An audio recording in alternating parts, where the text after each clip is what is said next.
ছোট স্মার্টফোনে মুভি দেখতে দেখতে অথবা গেমিং করতে করতে আপনি কি বোর্ড হয়ে গিয়েছেন? দরকার একটু বড় ডিসপ্লে, আবার বেশি টাকা পয়সাও খরচ করতে চান না? আপনার জন্য দারুণ সুখবর আছে ভাই। তার আগে এসব ছোট ছোট স্মার্টফোন ফেলে দেন ভাই। এই কি হলো রে? কি হলো রে ভাই তোর?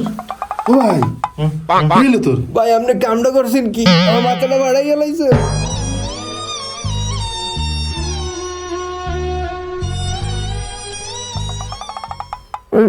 টেকনো ফোনগুলোর একটা সমস্যা, মানে এত মজবুত কে বানাইতে বলছে ভাই? আস্তে মারছি তাতেই নাকি এই অবস্থা তার।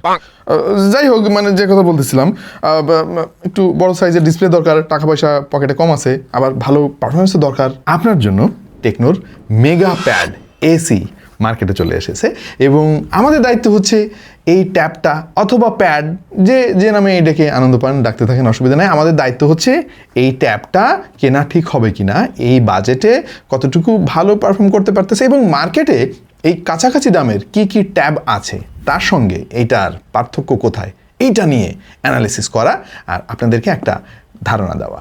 দেখছেন আপনাদের ভালোবাসার চ্যানেল টাইনা টুইনা পাস। প্রথমে ডিজাইনটা নিয়ে একটু আলাপ করে ফেলি। ডিজাইনটা একেবারে সিম্পল রাখার চেষ্টা করেছে তারা, খুব বেশি অতিরঞ্জন করে নাই, একদমই মিনিমাল রাখার চেষ্টা করেছে। এমনিতে ট্যাব বা প্যাডগুলো এমনই হয়ে থাকে অবশ্য। ফুল মেটাল বডি ভাই, এটা একটা সারপ্রাইজিং ব্যাপার আমার কাছে মনে হয়েছে, কারণ মার্কেটে আরও অনেক দামি দামি ট্যাব, আমাদের স্টুডিওতে অনেকগুলো ট্যাব আছে, তার কোনোটাই কিন্তু ফুল মেটাল না, পেছন প্লাস্টিকের। আর এটার থিকনেসও অনেক কম, 7 মিলিমিটার। একটু বাল্কি ফিল তো হবেই ভাই, এটা একটা ট্যাব, 500 গ্রামের আশেপাশে এটার ওজন। তবে যেহেতু বেশ বড় সড়ো জিনিস, অনেকক্ষণ ধরে থাকলেও কিন্তু খুব একটা হাত লেগে যায় না। বাটনগুলো মোটামুটি ঠিকঠাক পজিশনে আছে, তবে পাওয়ার বাটনটা সেপারেট দিলে ভালো হতো ভাই।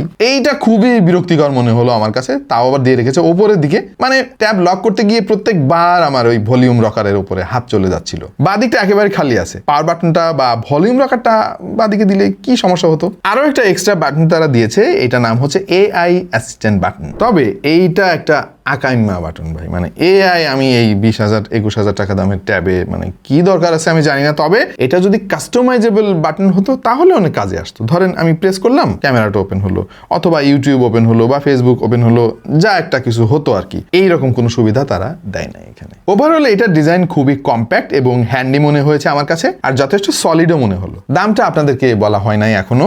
4GB র্যামের সঙ্গে 128GB ভেরিয়েন্টের এই ট্যাবটার দাম বর্তমানে বাংলাদেশে 21,000 টাকা। এখন 21,000 টাকায় মার্কেটে আর কি কি ট্যাব আছে এটা নিয়ে আমরা গবেষণা করছি, একটু পরে আপনাদেরকে জানাচ্ছি।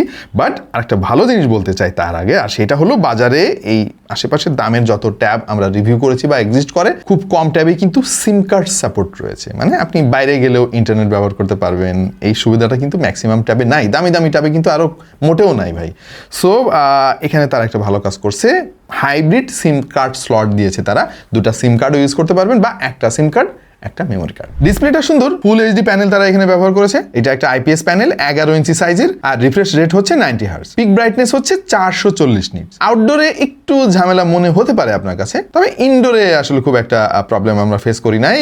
ইনফ্যাক্ট ট্যাব জিনিসটা তো ইনডোরেই মানুষ বেশি ব্যবহার করে। দাম হিসেবে বেশ ভালোই কালারফুল আর ভাইব্রেন্ট মনে হয়েছে এই ডিসপ্লেটা। টুকটাক মুভি দেখা, ইউটিউবের কন্টেন্ট এনজয় করা, রিলস, হালকা ধরনের কিছু আর্ট বা অ্যানিমেশনের কাজ, এই সমস্ত টুকটাক কাজের জন্য এই ডিসপ্লেটা ঠিকঠাকই বলা চলে। বেজেলটা সিমেট্রিক্যাল, বাট একটু কম হলে মনে হয় ভালোই হতো আর কি, বেশি মোটা মনে হচ্ছে আমার কাছে। যেহেতু ট্যাবের দাম কম তাই এইটা অ্যাকসেপ্টেবল মনে হয়েছে আমার কাছে। আর চোখের সুরক্ষার জন্য রয়েছে আই কেয়ার TUV রেইনল্যান্ডের সার্টিফিকেশন। স্ন্যাপড্রাগনের 685 এই চিপসেটটা আমার মনে হয় বাংলাদেশের স্মার্টফোনের জন্য 2025-এ একটা জাতীয় চিপসেট ছিল, বেশ পুরাতন একটা চিপসেট। 6 ন্যানোমিটার আর্কিটেকচারের এই চিপসেটটা কিন্তু যথেষ্ট স্টেবল এবং লং রানেও আমরা দেখেছি যে ভালো পারফর্ম করে। তবে অনেক বেশি পাওয়ারফুল কিন্তু এই চিপসেটটা না।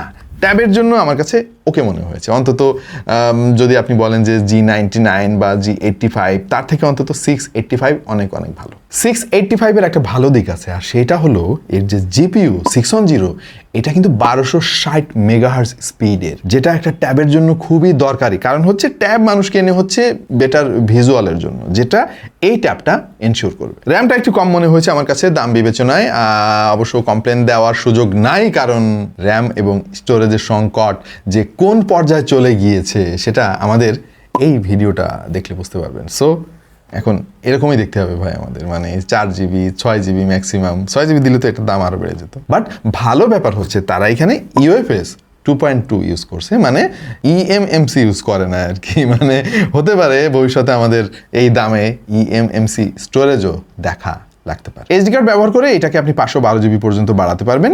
আর আমরা এটা AnTuTu বেঞ্চমার্ক টেস্ট করেছি, স্কোর এসেছে 4,84,731, গিগ বেঞ্চে সিঙ্গেল করে 430 আর মাল্টি করে 1,351। পারফরমেন্স যথেষ্ট ভালো আমার কাছে মনে হয়েছে ট্যাব বিবেচনায়। একটা ট্যাবে মানুষ যে সমস্ত কাজ করে, টুকটাক কিছু অফিস ওয়ার্ক, মুভি দেখা, জুম মিটিং বা বিভিন্ন ধরনের ভিডিও কল, টুকটাক গেমিং, বিচিত্র ধরনের কন্টেন্ট কনজাম্পশন ইত্যাদি ইত্যাদি, এই সমস্ত কাজ এই ট্যাবটা অনায়াসে করতে পারবে। প্রোডাক্টিভ কাজের জন্য এখানে স্প্লিট ট্যাব অপশন পাবেন, এতে করে এক স্ক্রিনে দুইটা ট্যাব রেখে আপনি কাজ করতে পারবেন। তবে ট্যাবের কিছু স্পেশাল ফিচার আছে, যেমন ফ্লোটিং উইন্ডো।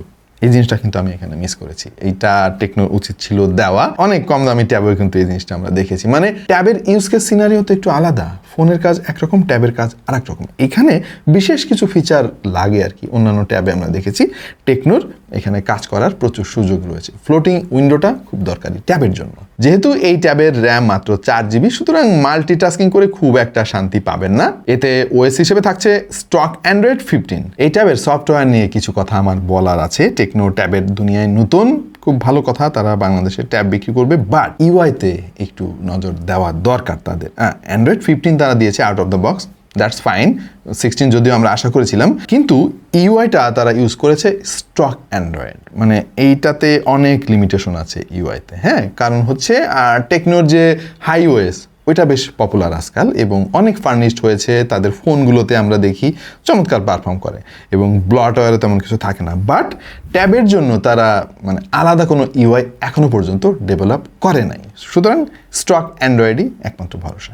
এইটাতে আমি কিছুটা সস্তা ফিল পেয়েছি। আমার মনে হয় টেকনো যদি তাদের ট্যাবের জন্য ইউআইটা আরেকটু ডেভেলপ করে, দুর্দান্ত বিক্রি হবে মার্কেটে। এনিওয়ে, স্টক অ্যান্ড্রয়েড বলে যে এটার পারফরমেন্স খারাপ সেইটা আমি বলবো না, মোটামুটি ভালোই আমাদের কাছে মনে হয়েছে। কিন্তু অনেক বেশি অ্যাপ যদি আপনি ব্যাকগ্রাউন্ডে অ্যাক্টিভ রাখেন, তখনই স্ট্যাটার আর গ্লিচ দেখা শুরু করবেন। যদিও এটা গেমিং চিপসেট না, তারপরেও আমরা এই ট্যাব দিয়ে বেশ কিছু গেম খেলেছি, যেমন ফ্রি ফায়ার বেশ ভালোই চলেছে, অ্যাসফল্ট 9 আমাদের খুব পছন্দের একটা গেম। পাশাপাশি বেশ কিছু 2D গেম আমরা ট্রাই করে দেখেছি। তবে হাই গ্রাফিক্স যদি আপনি আশা করেন এই ট্যাব দিয়ে, তাহলে আপনি হতাশ হবেন। আপনি যদি শখের গেমার হয়ে থাকেন, তাহলে হয়তো আপনার জন্য এটা ঠিক আছে। 8000 mAh এর ব্যাটারি এতে আছে। টু বি ভেরি অনেস্ট, এই 2026 সালে এসে ফোনের জন্য 8000 mAh ঠিক আছে, কারণ আজকাল 10,000 mAh এর ফোন আমাদের হাতে চলে আসছে। সো ট্যাব হিসাবে আমি বলবো যে ব্যাটারি ক্যাপাসিটি কম, কারণ এই বাজেটে মার্কেটে কিন্তু 9000 10,000 mAh এর ট্যাব অ্যাভেলেবেল। এই জায়গাটাতেও একটু টেকনোর কাজ করা উচিত। 18 ওয়াটের ফাস্ট চার্জিং সাপোর্ট তারা দিয়েছে।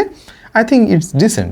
33 ওয়াট দিলে ভালো হইতো, তবে মনে হয় আশাটা একটু বেশি হয়ে যাবে। দুইটা সিমেই 4G ক্যাপাবিলিটি রয়েছে আর ওয়াইফাই 5 রয়েছে এতে ডুয়াল ব্যান্ডের। তবে এই ট্যাবের ব্লুটুথ 5.0 দেখে আমি একটু হতাশ হয়েছি, কারণ ট্যাব তো মাল্টিমিডিয়া কনজাম্পশনের জন্য, মানুষ হেডফোনে গান টান শুনবে। ব্লুটুথ 5.0 অনেক ব্যাকডেটেড একটা টেকনোলজি, এইখানে অন্তত 5.4 দেওয়া উচিত ছিল। তবে এই ট্যাবের লাউড স্পিকারের কোয়ালিটি কিন্তু অনেক চমৎকার। মানে ট্যাব হিসেবে সাউন্ড কোয়ালিটি আমি যেমনটা এক্সপেক্ট করেছিলাম ঠিক তেমনই পেয়েছি। এই ট্যাবে আবার ডলবি অ্যাটমসের সাপোর্টও রয়েছে। তবে আরেকটা ল্যাকিংস এখানে এসেও আমার নজরে পড়েছে, আর সেটা হলো এই ট্যাবে নেই কোনো 3.5 মিলিমিটার হেডফোনের পোর্ট। কি আর করা, আমরা বেশ কিছু TWS দিয়ে এটা টেস্ট করে দেখলাম এবং এইটার আউটপুট কিন্তু যথেষ্ট ভালোই আমাদের কাছে মনে হলো। যেমন মার্কেটে আজকাল QCI মেলভার্স 2 বেশ পপুলার, হাই রেজ অডিও সাপোর্টও আছে। সেই সাথে সাউন্ডপিটসের T3 Pro কিন্তু খুবই বিক্রি হচ্ছে আজকাল মার্কেটে। সো ওয়্যারলেস আউটপুট খুব একটা খারাপ না, জাস্ট একটু স্লাইটলি ল্যাটেন্সি আপনি পাবেন ব্লুটুথ 5.0 কারণে। আচ্ছা, ট্যাবের ক্যামেরা নিয়ে আলাপ করতে আমার খুব একটা ভালো লাগে না, কারণ ট্যাব দিয়ে তো কেউ ছবি টবি তুলে না। আপনি চিন্তা করেন রাস্তায় কেউ ট্যাব দিয়ে আপনি ছবি তুলতেছে আর কি, তারা তো মানে বলদ বলবে সবাই যে হালাই কি করতেছে এটা। বাট ট্যাবের ক্যামেরার কাজ হচ্ছে বেসিক্যালি ভিডিও কলিং, কারণ অফিস ওয়ার্ক করার সময় বিশাল বড় একটা স্ক্রিনে আপনি ভিডিও কলিং করতেছেন, মজাই আলাদা। আবার অনেকে হোয়াটসঅ্যাপ বা মেসেঞ্জারে ভিডিও কলিং করেন, তাদের জন্য কাজে আসবে। পেছনে 8 মেগাপিক্সেলের একটা সেন্সর রয়েছে আর সামনে রয়েছে 5 মেগাপিক্সেলের একটা সেলফি শুটার। ছবির কোয়ালিটি নিয়ে আসলে তেমন কিছু বলার নাই, যেহেতু ট্যাব তাই ছবি যে খুব একটা ভালো পাবেন তা নয়। তবে প্যাড হিসেবে কিন্তু আমাদের কাছে বেশ ভালোই মনে হয়েছে। আচ্ছা, এইবার মেইন আলাপের পালা। মার্কেটে এই 20 বা 22,000 টাকা বাজেটে বেশ কিছু ট্যাব ছিল বলতে হবে, এখন আর নাই। তার কারণ হচ্ছে, একটু এক্সাম্পল দিই আপনাদেরকে। Xiaomi Redmi Pad 2 কয়েকদিন আগে রিলিজ হলো 20,000 টাকা বাজেটে। এখন মার্কেটে ওইটা পাওয়াই যাচ্ছে না, আর পাওয়া গেলেও দাম বেশি, 25,000 টাকা পর্যন্ত দাম উঠে গেছে দেখলাম অনলাইনে সার্চ করে। হেলিও G100 প্রসেসর ছিল ওই ট্যাবে এবং কোনো সিম কার্ড সাপোর্ট কিন্তু ছিল না। সো আমার মনে হয় যে ওর চাইতে এই ট্যাবটা অবশ্যই বেটার অপশন। অনারের X9 প্যাড আছে, ওইটাও অফিসিয়াল। আমি অফিসিয়াল মার্কেটের কথা কিন্তু বলতেছি, আনঅফিসিয়াল আসলে ট্যাব খুব একটা পাওয়া যায় না, মানে কমই পাওয়া যায় আর কি। X9 এর দাম এই মুহূর্তে 23,000 টাকা আছে, সিমিলার চিপসেটের 685, কিন্তু ওইটাতে সিম কার্ড সাপোর্ট নাই। সো এখানেও কিন্তু একটা প্লাস পয়েন্ট পাচ্ছেন, যদিও অনারের ইউআইটা কিন্তু আবার এটার চাইতে বেটার। বাকি থাকে আমাদের দেশীয় কোম্পানি ওয়ালটনের বেশ কিছু ট্যাব, 4G ট্যাব, সিম কার্ড সাপোর্ট আছে, কিন্তু হেলিও G99 এর মতো চিপসেট দেওয়া, এবং ওইটার ইউআই ভাই আরও খারাপ। সো আমি বলবো যে সেই দিক বিবেচনা করলেও এইটার পারফরমেন্স আরও ভালো পাবেন এবং এটা আরও ভালো অপশন। আচ্ছা, তো বাজেট কম কিন্তু আপনি একটা রিলায়েবল ট্যাব খুঁজতেছেন, বড় ডিসপ্লে, ফুল এইচডি প্যানেল তাতে থাকবে এবং ডিসেন্ট পারফরমেন্স আপনি পাবেন, এই ধরনের ট্যাব যদি আপনার দরকার হয় তাহলে এই মুহূর্তে অফিসিয়াল মার্কেটে টেকনো মেগা প্যাড এসি বেশ ভালো একটা চয়েস আপনার জন্য হতে পারে। মার্কেটে অপশনের অভাব নাই, কিন্তু দেখা যায় কিছু না কিছু জায়গায় একটু কমতি রয়েছে। সো এইটা আমার কাছে একটা ব্যালেন্সড প্যাকেজ মনে হয়েছে, টু বি ভেরি অনেস্ট। যদিও বেশ কিছু জায়গায় কাজ করার সুযোগ রয়েছে, যেহেতু বাংলাদেশে প্রথম টেকনো ট্যাব নিয়ে কাজ করতেছে, আশা করছি ট্যাবের মার্কেটটা তারা বুঝতে পারবে এবং সেভাবে প্রয়োজন অনুযায়ী ফিচার যুক্ত করবে। শুরু হিসেবে এটাকে একটা ভালো অপশন বলা যেতে পারে। এই ছিল টেকনো মেগা প্যাড নিয়ে আমার অবজারভেশন। আপনার কাছে কেমন লাগলো টেকনোর এই প্যাডটা অবশ্যই জানাবেন কমেন্ট সেকশনে। দেখছেন বারবার ট্যাব প্যাড এক এক সময় এক একটা বের হচ্ছে আর কি। আপনারা এই জিনিসটারে কি নামে ডাকেন একটু কমেন্টে লিখে ফেলেন, একটু দেখতে চাই, জানতে চাই। আপাতত এই পর্যন্তই। টাইনা টুনা পাশের আজকের অধিবেশন এখানেই মুলতবি ঘোষণা করা হলো। দেখা হয়ে যাবে অন্য কোনো ভিডিওতে ভিন্ন কোনো বিষয় নেই। সেই পর্যন্ত সবাই ভালো থাকুন, সুস্থ থাকুন আর দেখতে থাকুন টাইনা টুনা পাশ।